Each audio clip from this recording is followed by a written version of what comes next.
Погода деген прям күшті болып тұр ғой.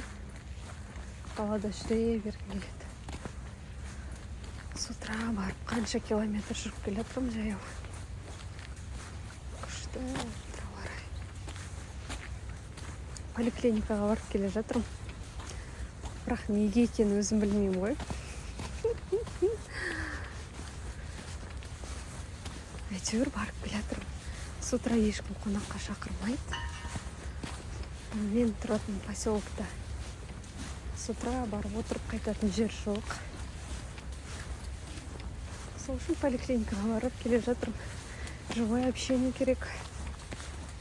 Хотя барып врачтардың миын ашытып, очередьте тұрған орсын апалармен әңгіме айтып.